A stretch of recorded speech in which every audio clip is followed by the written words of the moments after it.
Assalamualaikum warahmatullahi wabarakatuh. Kembali lagi di channel Radio Horor. Untuk kisah kali ini ada sebuah cerita yang ditulis oleh akun Twitternya Om Ras. Dan untuk kisah yang akan saya bawakan kali ini yaitu sebuah kisah yang berjudul Sebelum 100 Hari Kematian Abah. Sebelum kita masuk ke ceritanya, tekan dulu tombol like video ini dan jangan lupa tekan juga tombol subscribe channel ini. Dan nyalakan juga lonceng notifikasinya agar tidak ketinggalan cerita-cerita lain dari channel ini. Dan bagi teman-teman yang ingin membaca langsung ceritanya, nanti silakan saja kunjungi linknya yang nanti akan saya sertakan di kolom deskripsi. Dan jangan lupa follow juga akun penulis. Dan seperti apa untuk kisah kali ini? Langsung saja kita simak berikut ini.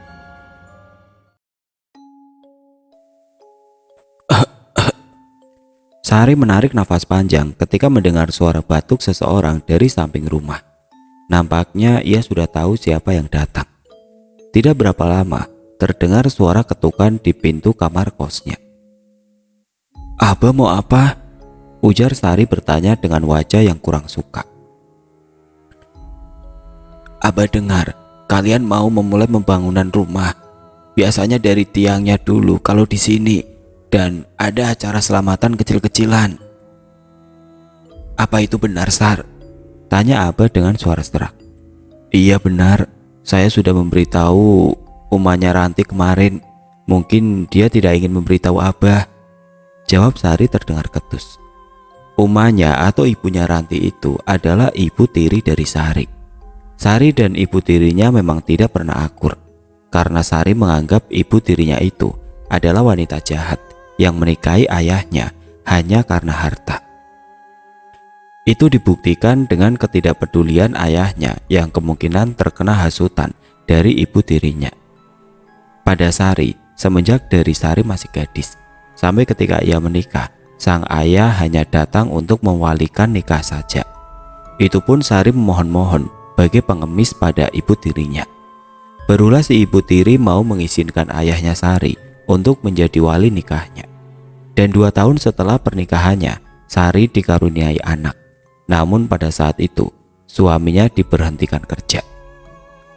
Sehingga mereka terpaksa menggunakan uang tabungan lahiran untuk bertahan, sementara suaminya mencari pekerjaan.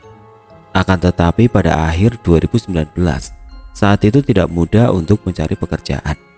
Alhasil ketika sudah tiba waktunya melahirkan, Sari dan suaminya benar-benar tidak memiliki uang selain Rp5.000 di dalam dompetnya yang ia simpan sebagai papikat. Pada saat itu Sari menyuruh suaminya untuk meminjam uang pada ayahnya untuk biaya lahiran. Meski awalnya ragu dan tidak mau, namun akhirnya Dani menuruti keinginan sang istri. Ia meminta pinjaman pada ayah mertuanya, tapi ayah Sari sama sekali tidak mau meminjamkan mereka uang. Dan bahkan si ayah menyalahkan Dani habis-habisan. Akhirnya Dani pulang dengan tangan kosong dan perasaan malu yang tidak karuan. Tetapi tampaknya Tuhan punya rencana lain. Dani bertemu dengan Pak Kambali yang merupakan pengawasnya dulu ketika masih bekerja di perusahaan tambang batu bara. Mereka berbincang cukup lama saat itu. Lalu kemudian Pak Kambali bersedia meminjamkan uang sebesar Rp5 juta untuk biaya persalinan Sari. Dani juga disuruh untuk segera membuat berkas lamaran kerja yang baru. Dan rupanya kelahiran anak laki-laki pertama mereka itu benar-benar membawa berkah. Kabar baik datang bertubi-tubi. Berkas Dani lulus seleksi dan akan dites pada tanggal yang sudah ditentukan. Sekitar 1 bulan setelahnya, Dani pun resmi bekerja pada salah satu perusahaan yang tidak kalah besar dengan tempat kerjanya dulu. Dan di sana ia bekerja sebagai pamen tambang dengan gaji bulanan yang lumayan besar. Dalam 1 tahun saja, mereka akhirnya bisa membeli sebidang tanah beserta bahan-bahan bangunan untuk membuat rumah seperti tiang dan lain-lain. Abah menghela nafas panjang. "Maaf bila perlakuan Abah tempo hari membuat kalian sakit hati. Abah hanya..."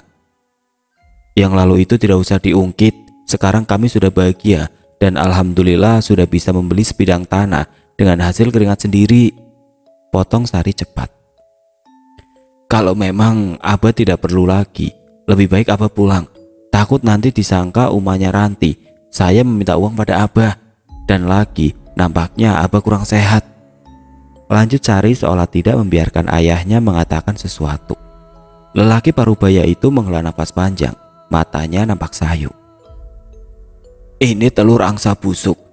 Kalau kalian batajak, nanti tanam telur angsa ini di depan rumah baru kalian, agar tidak terkena santet ataupun guna-guna kiriman ilmu hitam. Ujar ayahnya Sari seraya memberikan satu buah telur angsa yang ditaruh di dalam kresek. Dengan enggan Sari menerima kantong kresek berisi telur angsa tersebut. Setelah abahnya pergi, Sari lantas masuk ke dalam rumah dan meletakkan telur angsa itu begitu saja. Ia lanjut memainkan smartphone-nya, melihat-lihat resep makanan di internet. Apa ini sayang? Tanya Dani ketika baru pulang kerja. Oh, itu telur angsa busuk, dikasih Abah, buang saja. Janganlah, Abah memberi telur ini pasti ada tujuannya. Tadi Abah bilang tidak, buat apa telur angsa busuk ini? Sari kemudian memberitahu suaminya. Setelah itu Dani nampak mengangguk. Buang sajalah, aku gak percaya hal-hal yang begitu, ujar Sari. Jangan dibuang, ini maksud Abah bagus, niatnya bagus. Namun belum selesai suaminya berbicara, Sari mengambil telur itu dan lalu melemparnya keluar rumah hingga pecah. Sari, kamu lupa, mereka sudah mempermalukan kamu waktu aku mau melahirkan Aris, bentak Sari. Dani menghela nafas panjang, ia menggeleng.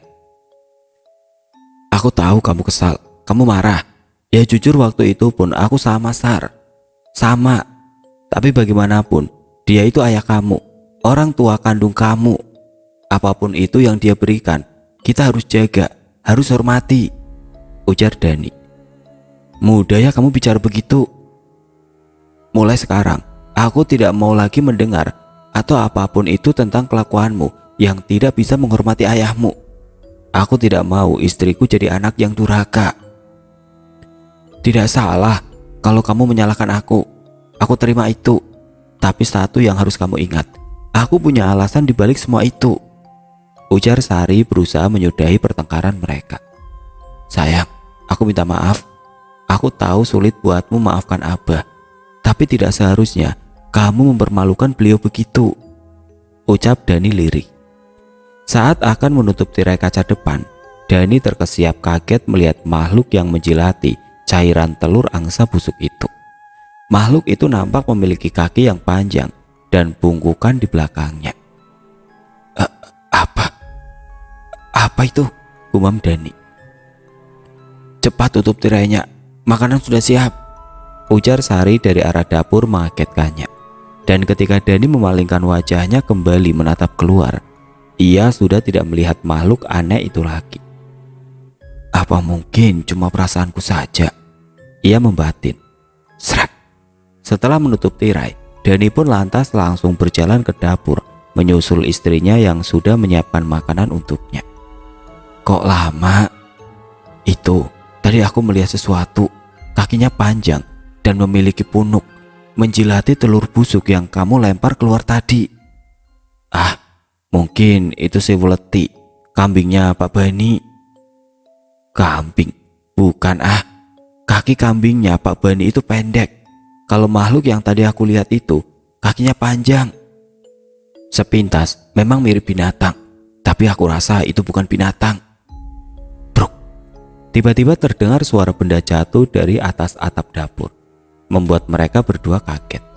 Dari dalam kamar terdengar suara tangisan. Aris pasti bangun gara-gara suara tadi.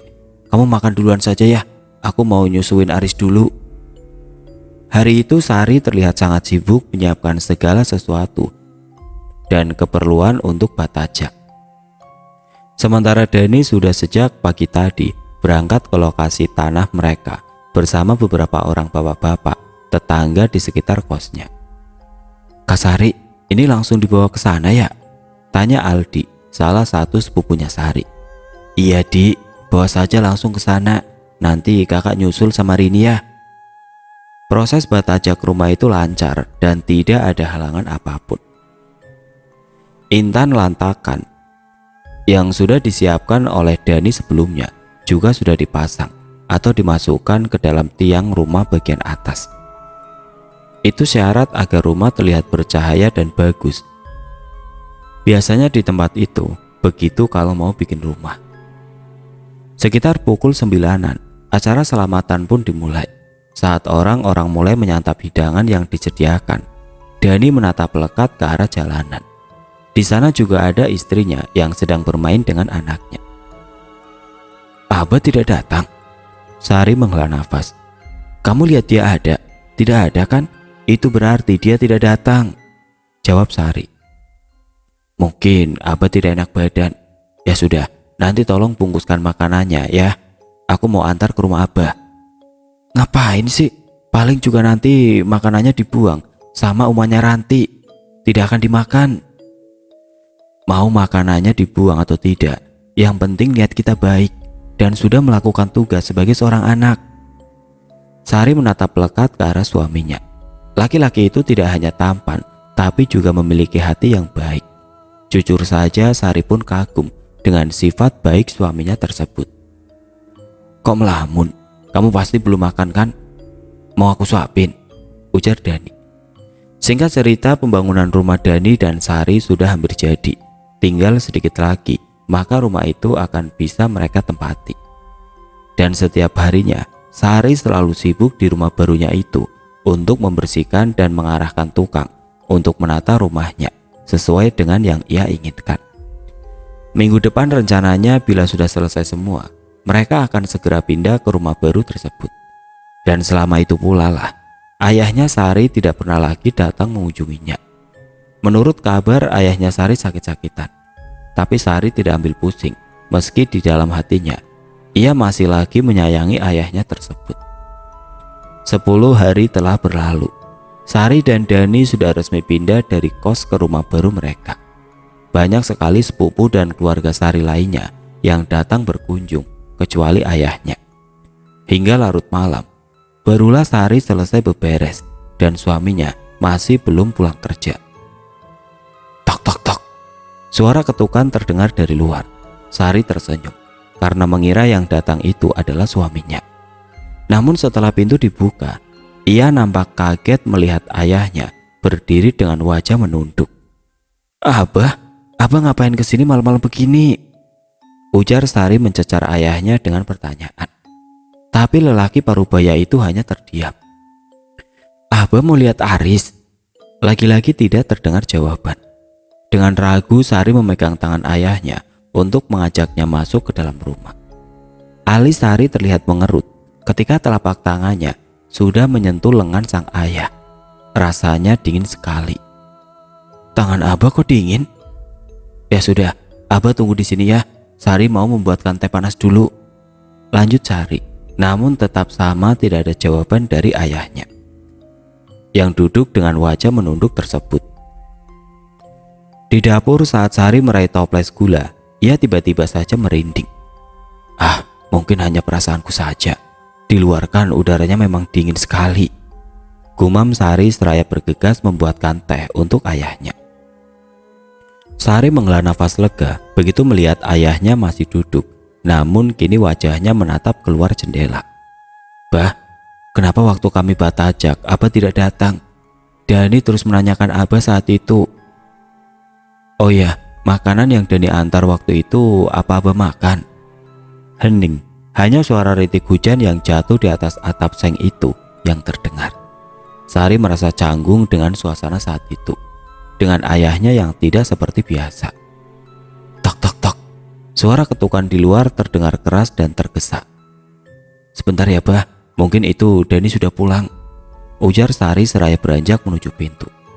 Tubuh Dani basah kuyup. Raut wajahnya nampak lain kala itu. Kamu kenapa? Oh ya, di dalam ada Abah. Tapi dari datang tadi dia cuma diam. Mungkin sakit. Dani mengerutkan keningnya. Kamu belum dapat kabar? Ujar Dani bertanya. Kabar apa? Abah apa? Abah Sar, Abah meninggal. Ujar Dani terbata-bata. Sari menaikkan ujung bibir atasnya. Sudah, jangan mengada-ngada. Tuh, Abah di dalam. Cepat ganti bajumu dan segera temui Abah. Mungkin ada sesuatu yang ingin dia sampaikan sama kamu. Sari, lihat mataku. Apa aku terlihat tengah berbohong? Aku serius, Sar. Aku pun dapat kabar dari Aldi. Mendengar perkataan suaminya itu, Sari lantas menarik masuk tangan suaminya. Namun begitu sampai di dalam, mereka tidak menemukan siapapun selain segelas teh panas yang masih mengumpulkan asap. Bah, Abah, panggil Sari. Sari mencari-cari keberadaan ayahnya ke segala ruangan, namun tidak menemukannya. Sari, Abah sudah meninggal pukul 4 sore tadi. Keterlaluan sekali, mereka tidak ada satupun yang mengabarimu. Sari terduduk, kakinya benar-benar terasa lemas saat itu. Isak tangisnya mulai terdengar. Malam itu juga setelah Sari agak tenang, mereka langsung pergi menuju ke rumah Abah. Saat melihat tubuh Abahnya yang sudah terbujur kaku ditutupi kain, tangisan Sari kembali pecah. Penyesalan langsung menyergap hatinya. Abah, Sari minta maaf, Bah, isaknya. Abah. Sari, panggil seseorang lama-lama terdengar. Sari tidak sadarkan diri. Ia benar-benar terguncang kala itu. Ketika ia terbangun, rupanya malam sudah berganti pagi. Orang-orang juga sudah mengkafani ayahnya. Mana Sari? Tanya bapak-bapak yang mengkafani. Sari mendengar ketika namanya disebut, tapi tubuhnya sangat lemas untuk bangun. Saya ingin mencium Abah untuk yang terakhir kalinya, isak Sari. Usai pemakaman, ibu tirinya menemui Sari yang saat itu masih berada di dalam kamarnya sewaktu ia gadis dulu. Sari, aku tahu kau tidak benar-benar sedih kan? Tidak usah berlagak seolah-olah kau yang paling kehilangan. Karena abahmu sudah mensahkan semua warisannya untuk Ranti dan Rohim. Kamu tahu, bahkan dia tidak pernah menyebut namamu sama sekali. Jadi jangan pernah berpikir untuk merebut warisan itu dari Ranti dan Rohim, ujar ibu tirinya. Kau pikir aku percaya? Aku tahu Abah sangat menyayangiku. Aku pun sangat menyayangi Abah. Dan asal kau tahu, kami juga tidak butuh warisan itu. Ambillah semuanya. Hari itu juga Sari pulang ke rumahnya. Ia menangis sejadi-jadinya. Kamu tidak ikut menurun tanah? Tanya Dani yang sudah siap-siap. Sari menggeleng lemah, matanya sembab. Baiklah, kamu dan Aris di rumah saja. Biar aku yang kesana. Setelah suaminya pergi, Sari kembali mengingat masa lalunya bersama sang ayah, jauh sebelum ibu tirinya ada. Maafkan Sari, Abah. Maafkan Sari, isaknya. Hujan turun dengan sangat deras disertai kilat dan guntur. Aris yang sudah tertidur lelap langsung terbangun karenanya. Tirai jendela di kamarnya belum tertutup, yang mengakibatkan cahaya kilat menyambar masuk ke dalam kamar. Sari yang masih menggendong anaknya itu berjalan ke arah jendela. Ia bermaksud untuk menutup tirai tersebut. Namun, belum sempat menutupnya, Sari melihat sosok putih tengah berdiri di bawah pohon. Sari terkesiap kaget melihat sosok pocong yang bagian badannya terlihat sangat besar dibanding bagian kaki. Sari lemas seketika. Tubuhnya ambruk. Entah berapa lama Aris menangis, sampai-sampai suaranya menjadi parau. Sari tersadar dari pingsannya dan langsung memeluk erat anaknya tersebut. Kak Sari, kakak tahu tidak? Orang-orang tengah ramai-ramainya membicarakan kakak, ujar Rini. Ah, memangnya kakak kenapa, Rin? Rini mengalihkan pandangannya pada Aris yang tengah bermain. Ia terlihat ragu untuk menceritakan lebih detail. Apa, Rin? Desak Sari. Entah kak, aku tidak tahu pasti, tapi yang aku dengar, kakak dijelek-jelekan oleh umahnya Ranti. Sari menghela nafas panjang, lalu tersenyum menatap Rini. Biarkan saja, apapun yang mereka bicarakan tentang kakak, kakak tidak peduli. Mereka hanya melihat dari luar, dan kakak tidak mempermasalahkan tanggapan mereka pada kakak. Karena yang tahu pasti tentang diri kakak, cuma kakak sendiri. Dan lagi, seberapa detail pun kakak menjelaskan tentang diri kakak ke orang lain, kalau mereka sudah tidak suka, ya mereka tidak akan mendengar dan percaya. Begitu juga kalau orang sudah menyukai kita, mereka tidak akan mempertanyakan atau apapun tentang kita. Jadi biarkan saja mereka menilai, ucap Sari. Oh ya, gimana kalau kamu menginap di sini saja, Rin? Sekolah online kan? Tanya Sari. Aduh maaf kak, tapi aku ada tugas dari mama. Sari menghela nafas, kemudian mengangguk. Sore hari, memasuki hari ke-6 setelah meninggalnya sang ayah. Sari nampak tengah asik memasak di dapur, ditemani Aris yang asik bermain. Setelah selesai memasak untuk bekal suaminya, Sari mendadar telur untuk Aris. Ia menyuapi Aris yang makan dengan sangat lahap saat itu. Selepas maghrib, Aris sudah tertidur. Menjelang Isya, terdengar suara geradak-geruduk di atas atap, membuat Sari sedikit ketakutan. Ia pun mengencangkan volume televisi untuk menyamarkan suara-suara di atap. Sementara itu ia asik chattingan dengan Rini dan Aldi. Brak! Suara jendela terbuka dengan sangat keras. Lampu tiba-tiba mati. Bertop! Suara mirip seperti letupan terdengar.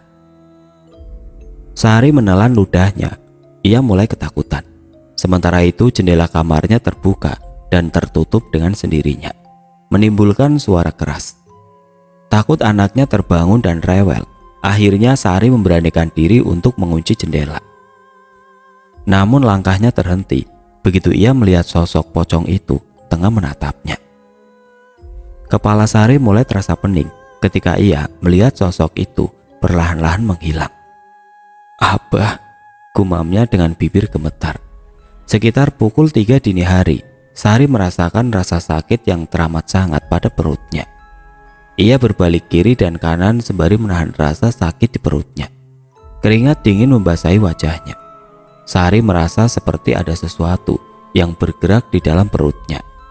Dan di bagian pinggang ke atas, Sari merasa seperti ditusuk-tusuk dengan jarum.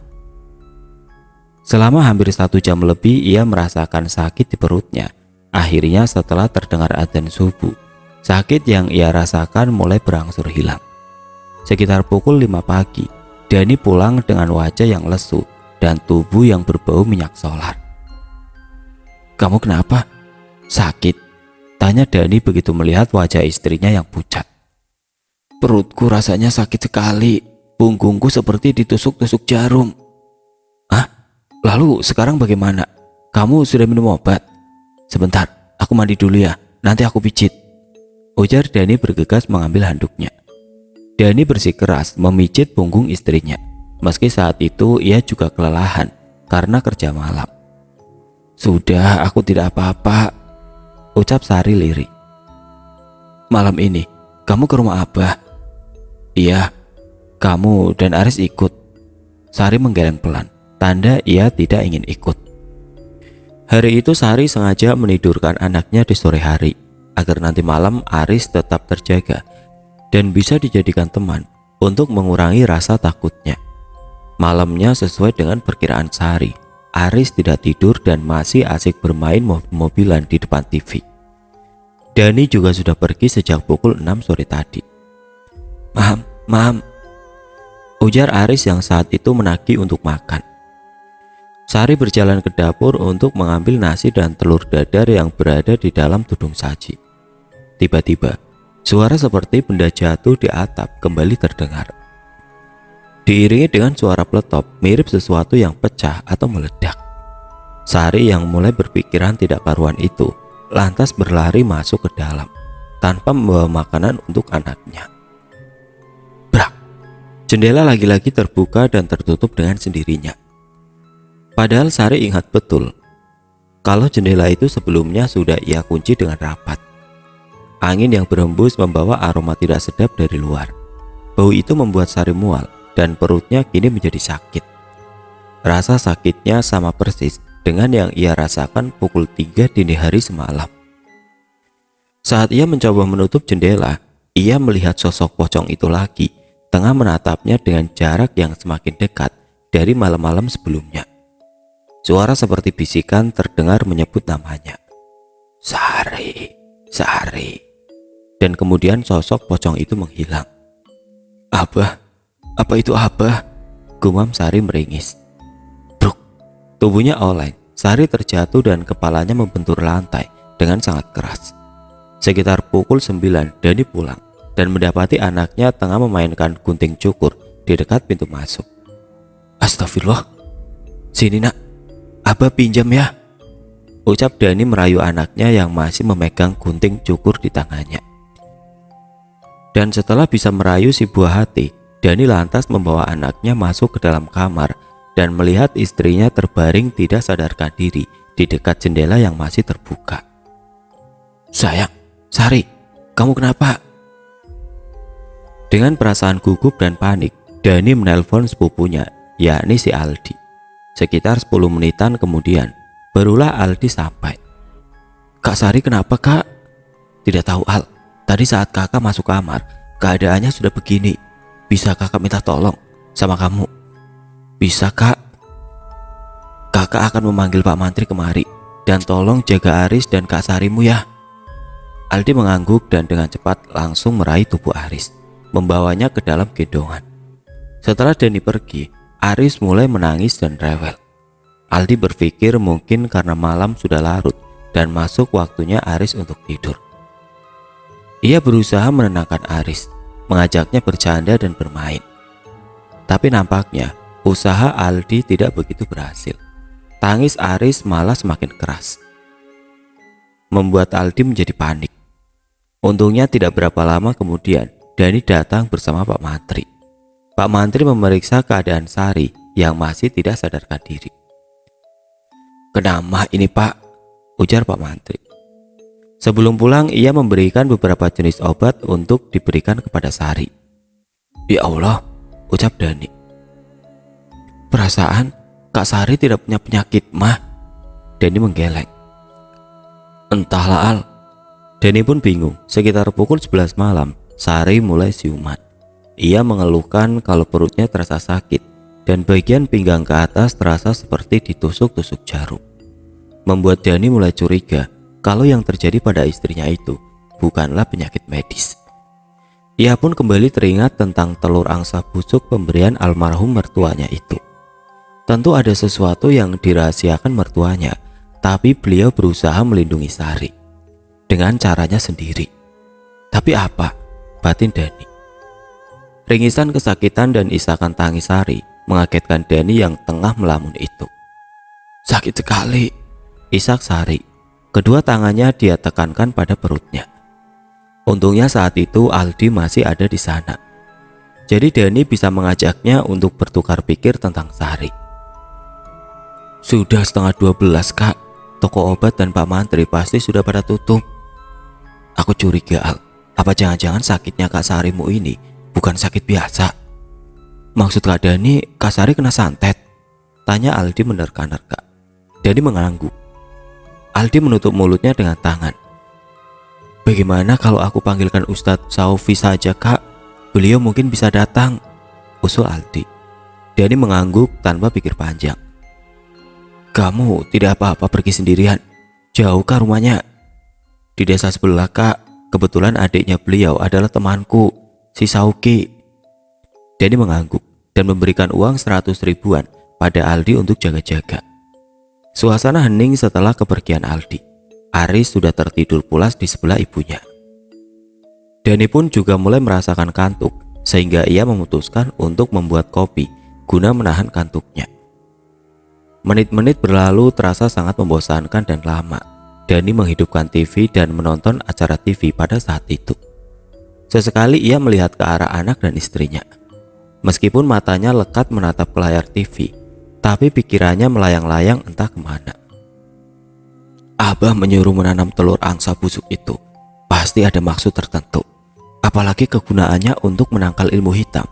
Berarti Abah sudah tahu dari awal kalau ada sesuatu yang akan terjadi pada kami, terutama Sari. Ya Allah, semoga saja dugaanku ini tidak benar. Sekitar 1 jam berlalu, suara deru motor memasuki halaman rumah terdengar jelas. Assalamualaikum, ucap seseorang. Waalaikumsalam, silahkan masuk Pak Ustadz, jawab Dani. Setelah berbasa-basi singkat, Pak Ustadz minta izin Dani untuk melihat keadaan Sari. Mulut Ustadz Saufi berkomat-kamit membaca doa, dan tidak disangka tubuh Sari meresponnya dengan tidak terduga. Sari menggeliat-geliat sambil meringis menahan sakit. Jelas, puncak sakitnya itu terletak pada bagian perut. Sari menggelinjang kesakitan, tangannya meremas perutnya sendiri, seakan-akan ia hendak mengeluarkan sesuatu dari perutnya yang menjadi penyebab rasa sakit tersebut. Aduh, sakit. Beberapa kali tubuh Aris kecil bergerak-gerak karena kaget. Aldi dengan sigap menggendong keponakannya itu dan membawanya menjauh dari kasur. Sementara Dani ke dapur untuk mengambil air putih yang diminta oleh Ustadz Saufi. Air itu dibacakan doa dan diminumkan sedikit pada Sari. Tubuh Sari berkeringat dingin, tubuhnya menggigil dan mendengkur dengan sangat keras. Istrimu terkena kiriman. Aku tidak berani untuk mengobatinya, tapi aku akan membantu untuk menghubungi salah satu guruku yang lebih paham dan berpengalaman dalam hal seperti ini, ujar Ustadz Saufi. Dani menarik nafas panjang. Dugaannya tentang Sari yang terkena santet rupanya benar terbukti. Tapi Sari masih bisa disembuhkan, insya Allah. Tubuh Dani seolah lemas. Ia benar-benar tidak menyangka malam itu Ustadz Saufi pulang diantar Aldi. Ia berjanji besok pagi akan menemui gurunya dan membawa sang guru ke rumah Dani. Ia juga meninggalkan sebotol air doa untuk diberikan pada Sari. Malam itu Dani menghabiskan malam dengan perasaan yang tidak karuan. Pagi harinya Rini datang bersama orang tuanya dan Aldi. Saya minta tolong agar kabar ini jangan sampai tersebar, ujar Dani pada Rini, Aldi dan orang tuanya. Mereka mengangguk dan setuju. Mereka juga membantu menjaga Aris dan membuatkan makan untuk Sari dan Dani. Namun Dani tidak berselera makan meski hanya sebutir nasi. Ustadz Saufi sudah memberi kabar Al? Tanya Dani lirih. Belum kak, kakak tunggu saja. Insya Allah tidak akan lama lagi beliau akan memberi kabar. Sari beberapa kali terbangun dan mengeluh sakit di perut dan pinggangnya. Namun setelah diberi air doa pemberian Ustadz Saufi, Sari kembali tertidur. Air doa di dalam botol itu tinggal 2 jari, dan sampai saat itu belum juga ada kabar dari Ustadz Saufi. Malam harinya, rintik gerimis mulai turun, disertai gemuruh angin ribut. Rini sudah tertidur bersama Aris saat itu. Dan tinggallah ayah Rini, Aldi dan Dani yang masih terjaga. Tiba-tiba terdengar suara geradak geruduk di atas atap, disertai dengan suara mirip ledakan di luar rumah yang membuat mereka bertiga kaget. Apa itu Dan? Ada yang konslet kah? Tanya ayahnya Rini. Dani menggeleng, ia beranjak dari duduknya dan berjalan ke arah pintu luar. Tidak terlalu jauh dari pelataran, ada sebuah pohon, dan di bawah pohon itulah Dani melihat sosok pocong yang tengah menatapnya dan perlahan-lahan menghilang sebelum Dani sempat berteriak. Kenapa kak? Tanya Aldi ketika Dani masuk ke dalam rumah dengan wajah yang pucat pasi. Dani terduduk seakan-akan tidak percaya dengan apa yang baru saja ia lihat. Bersamaan dengan itu, dari arah luar rumah terdengar suara kendaraan. Ustadz Saufi datang bersama dengan seorang laki-laki parubaya seusia dengan almarhum Abah mertua Dani. Selagi mereka mengobrol, Aldi membangunkan Rini untuk membuatkan kopi yang akan disuguhkan pada tamu mereka malam itu. Kau melihatnya? Tanya lelaki parubaya dengan kopiah putih tersebut pada Dani. Namun Dani yang masih syok itu tidak mampu menjawab pertanyaan tersebut. Bibirnya bergetar seakan-akan ingin mengatakan sesuatu. Aku minta air putih segelas, ujar lelaki parubaya yang sebelumnya diperkenalkan oleh Ustadz Saufi dengan nama guru murad tersebut, seraya menatap Aldi. Air putih itu kemudian didoakan dan diberikan pada Dani. Minumlah dan usapkan sebagian ke wajahmu. Dani menuruti, dan ajaibnya rasa kaget, panik, dan ketakutan yang tadi dia rasakan akhirnya menjadi tenang kembali. Setelah beberapa saat, perlahan Dani pun menceritakan apa yang baru saja dia lihat. Almarhum mertuamu memang pernah menemuiku beberapa waktu lalu, dan Belum selesai perkataan Guru Murad, dari dalam kamar terdengar suara rintihan Sari yang terdengar sangat memilukan. Sontak saja mereka semua berlari masuk ke dalam kamar. Tidak ketinggalan Rini yang juga ikut berlari karena ketakutan. Guru Murad mengulurkan tangannya beberapa senti di atas tubuh Sari yang menggeliat-geliat menahan sakit. Dan ketika tangannya sampai di bagian perut, beliau seolah tengah meraba dan menyentuh sesuatu yang tidak kasat mata. Wajah Guru Murad berubah, alis matanya mengerut. Astagfirullahaladzim, gumamnya. Apa kalian punya tapi bahalai? Tanya Guru Murad. Dani mengangguk dan segera mengambil tapi bahalai yang berada di dalam lemari. Tutup bagian leher sampai ujung kakinya dengan bahalai ini, dan tolong carikan aku kelapa. Kelapa? Malam-malam begini? Warung sudah tutup, Pak. Salah Rini. Kalau harus menunggu besok, dia yang kasihan. Saya tahu di mana bisa mendapatkan kelapa, ujar Aldi, dan setelah berkata seperti itu, ia langsung berlari keluar rumah. Sekitar puluhan meter dari rumah Sari dan Dani, Aldi menemukan pohon kelapa di dekat jalan. Ia tidak tahu siapa pemilik kelapa tersebut, namun yang pasti, Aldi bergegas memanjat pohon tersebut. Setelah berhasil mendapatkan kelapa itu dengan sangat bersusah payah, Aldi pun pulang. Letakkan kelapa itu di situ, ujar Guru Murad. Kelapa yang masih baru dipetik itu rupanya dijadikan media untuk memindahkan santet tersebut. Kelapa itu Guru Murad letakkan di atas perut Sari dan beliau mulai membaca doa dengan sangat pelan sekali. Sekitar hampir 10 menitan berlangsung. Tangan Guru Murad yang masih memegang kelapa di atas perut Sari itu nampak berkeringat. Wajahnya yang tadi masih terlihat biasa-biasa saja, kini menjadi semakin menegang. Lalu setelah beberapa saat, Guru Murad menghela nafas panjang. Kelapa itu diangkat dan diletakkan di atas kain hitam. Sebiji telur ayam kampung diambilnya dan digulirkan di atas perut Sari. Setelah sekian menit, telur itu kemudian dipecahkan, dan anehnya, alih-alih putih dan kuning telur yang terlihat, itu malah darah dan nanah yang kental. Aldi dan Rini menutup mulut mereka seakan-akan tidak percaya. Terlebih lagi Dani yang langsung histeris. Aku butuh kelapa lagi, ujar Guru Murad menatap Aldi. Setelah Aldi dan Rini pergi, suasana rumah itu menjadi senyap. Hanya helaan nafas mereka yang terdengar. Tidak ada percakapan antara satu dan yang lain. Nampaknya mereka yang berada di ruangan itu terhanyut dalam pikiran masing-masing. Aldi dan Rini datang, membawa masing-masing satu buah kelapa di tangannya. Tanpa banyak basa-basi, Guru Murad kembali mengulang hal yang sama dengan yang sebelumnya. Setelah kelapa diletakkan di atas kain hitam, telur yang sudah digulirkan di atas perut Sari itu pun dipecahkan. Dan sekarang, telur itu tidak berisi darah dan nanah seperti sebelumnya, melainkan kuning dan putih telurnya terlihat mengeruh. Guru Murad menarik nafas lega. Beliau membungkus kedua kelapa tersebut di dalam kain hitam, dan lalu beliau membacakan doa pada air putih yang berada di dalam gelas. Sebagian air beliau minumkan pada Sari, dan sebagiannya lagi beliau ciprat-cipratkan ke seluruh badan Sari yang masih ditutupi dengan tapi bahalai. Alhamdulillah, ucapnya. Ini bagaimana? Tanya Dani. Insya Allah penyakitnya sudah hilang. Biarkan saja dulu dia beristirahat. Dan besok kamu harus membelah kelapa ini. Jika saat kamu membelahnya, kamu melihat sepintas wajah seseorang, berarti dialah yang mengirimkan penyakit itu pada istrimu. Waktu itu aku sudah pernah mengatakan pada abah mertuamu kalau dia itu sakit, dan sakitnya itu bukan sakit biasa.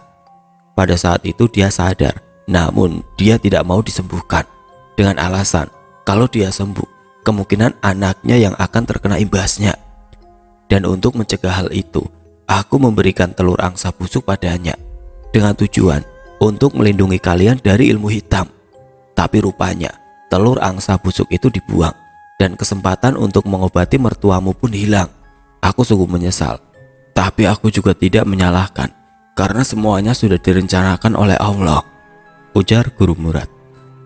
Dani menarik nafas panjang. Pocong yang kamu lihat itu adalah jin Korin. Dia mungkin ingin mengingatkan kalau akan ada sesuatu yang menimpa kalian. Makanya dia selalu muncul sebelum ini terjadi pada istrimu. Aku yakin dia juga sudah sering melihat sosok itu. Lanjut Guru Murad. Siapa yang tega mengirimkan penyakit itu pada Sari? Kau akan tahu besok. Tapi janganlah berdendam. Biarkan dia menerima karmanya sendiri. Kalau begitu, kami pamit pulang. Sudah hampir adzan subuh. Sepertinya Guru Murad dan Ustadz Saufi, Dani termenung. Berarti selama ini Abah memang sangat menyayangi Sari dan sangat peduli padanya. Bahkan setelah beliau meninggal pun masih berusaha mengingatkan kami. Pagi-pagi sekali Dani membawa parang dan 2 kelapa itu keluar rumah diikuti Aldi dan Rini. Saat kelapa hampir terbelah, sepintas Dani melihat bayangan ibu tiri istrinya. Dadanya seketika berdebar tidak karuan. Prak! Beberapa jarum bercampur darah terlihat begitu kelapa terbelah. Dan pada kelapa kedua, Dani melihat bayangan laki-laki seusia ayah mertuanya. Dan di dalam kelapa kedua itu berisi seekor binatang melata tidak bersisik yang mirip seekor cacing, tapi memiliki ukuran yang lebih besar. Aldi dan Rini saling berpandangan dengan raut meringis, antara geli dan takut. Kakak melihat bayangan yang dikatakan guru Ustadz Saufi? Tanya Aldi. Dani mengangguk. Siapa kak? Sebaiknya kalian tidak usah tahu. Biarlah ini menjadi rahasia kakak. Ingat kata Guru Murad, jangan sampai mendendam. Kisah itu diakhiri dengan senyuman. Sari sudah sepenuhnya sembuh dan keluarga kecil itu kembali harmonis. Sementara tentang ibu tirinya Sari, itu tidak diceritakan lagi bagaimana dan seperti apa kabarnya sekarang.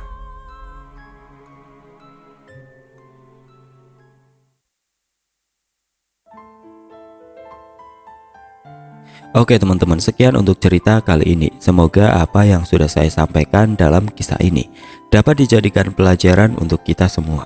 Dan bagi teman-teman yang baru bergabung, jangan lupa untuk like, komen, share, serta subscribe channel ini. Dan nantikan kisah-kisah horor berikutnya tetap di channel Radio Horor. Wassalamualaikum warahmatullahi wabarakatuh.